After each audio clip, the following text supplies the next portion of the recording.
Meaning of flash drive.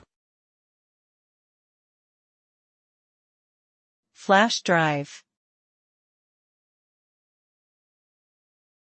Flash drive. Flash drive. Flash drive. A flash drive, also known as a USB flash drive, is a portable data storage device that uses flash memory to store and transfer data between computers and other digital devices.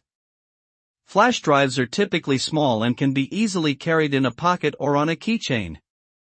They come in various storage capacities, ranging from 2 GB to 1 TB or more. Flash drives are popular because of their convenience, speed, and reliability, and they are widely used for transferring files, backing up data, and storing multimedia content such as photos, music, and videos.